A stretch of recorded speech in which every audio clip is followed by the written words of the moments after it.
বৃহস্পতিবার মাথাভাঙ্গা মহকুমা শাসকের কাছে একাধিক দাবিতে স্মারকলিপি প্রদান করল বিজেপি কিষাণ মোর্চা।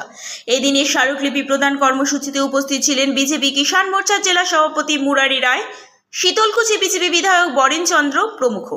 বিজেপি বিধায়ক বরেন চন্দ্র বর্মন বলেন, তাদের কর্মীদের জমি চাষে বাধা দান, কৃষি জমি দখল করা, রেশন বন্ধ করে দেওয়া, আর্থিক জরিমানা করা হচ্ছে। পুলিশকে এ সমস্ত বিষয় বারবার জানানো হলেও কোনো পদক্ষেপ নেওয়া হচ্ছে না।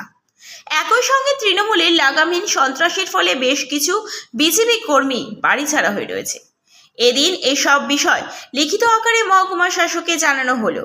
তারা আশা করছে মহকুমা শাসক প্রয়োজনীয় ব্যবস্থা গ্রহণ করবেন। কিষাণ মোর্চার জেলা সভাপতি মুরারি রায় বলেন, আজ তারা স্মারকলিপি প্রদান করলেন। প্রয়োজনীয় পদক্ষেপ না নেওয়া হলে বৃহত্তর আন্দোলন শুরু করবেন তারা। দেখুন, লোকসভা নির্বাচনের ফল ঘোষণার পর আজকে প্রায় 1.5 মাস হয়ে গেল, কিন্তু যেভাবে আমাদের সারা কুচবিহার জেলার পাশাপাশি মাথাভাঙ্গা 1, 2 এবং শীতলকুচি ব্লক যেভাবে আমাদের বিজেপি কর্মীদের উপরে তৃণমূলের যে অত্যাচার নেমে আসছে, বিশেষ করে কৃষকদের উপরে। এটা ধানের মরশুম, এই মরশুমে কৃষকরা ধান চাষ করতে পারছে না। জমিতে হাল নিয়ে গেলে হাল ঘুরিয়ে দেওয়া হচ্ছে, ট্রাক্টর নামতে পারবে না, ট্রাক্টর বিজেপি কর্মীর জমিতে নামতে পারবে না। রেশন বন্ধ থেকে শুরু করে আমাদের কর্মীদের প্রাণে মারার হুমকি থেকে শুরু করে সমস্ত কিছু। এবং সবথেকে বড় ব্যাপার আর্থিক জরিমানা। এই আর্থিক জরিমানা প্রত্যেকটা 100টার মধ্যে 90 জন বিজেপি কর্মীর অভিযোগ আর্থিক জরিমানা। যেভাবে আর্থিক জরিমানা করা হচ্ছে তাতে এটা মনে হচ্ছে যে আমরা কোথায় দাঁড়িয়ে আছি। একসময় ইংরেজদের সময় যারা আমাদের কৃষকরা এই অবস্থা ছিল যে হ্যাঁ, কর দাও তারপরে চাষ করো, এখন তো সেই অবস্থায় ফিরে আসছে। পয়সা দিয়ে কৃষককে তার নিজের জমিতে হাল চাষ করতে হচ্ছে। এখন পশ্চিমবঙ্গে আমরা আছি। তারই প্রতিবাদে আজকে আমরা মহকুমা শাসকের কাছে স্মারকলিপি প্রদান করার জন্য আমরা আসছি।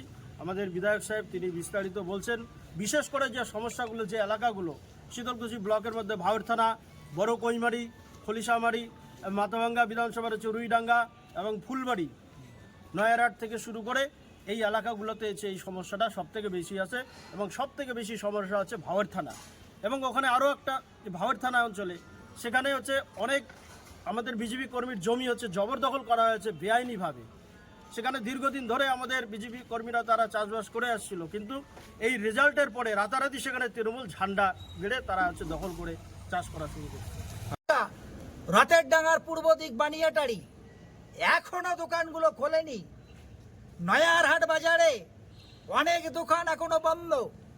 নয়ারহাট থেকে শুরু করে লালবাজার অবধি যারা ভারতীয় জনতা পার্টির সঙ্গে যুক্ত তাদের দোকান বন্ধ করে দিয়েছে।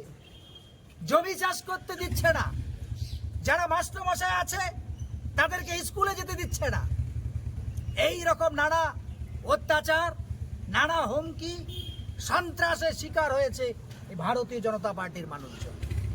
আমরা এইগুলো ব্যাপার নিয়ে এসডিও সাহেবকে আবার আমরা আজকে স্মারকলিপি দেব, তার সঙ্গে কথা বলবো।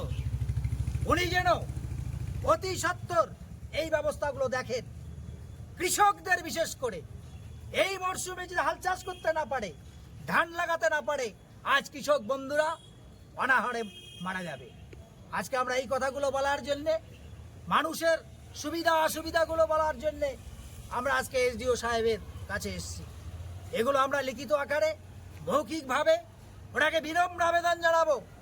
অতি সত্বর প্রশাসক হিসাবে তিনি যেন এগুলো অতি সত্বর আমাদের সমস্যার সমাধান করে দেন। এই কথাগুলো বলার জন্য আমরা এসেছি।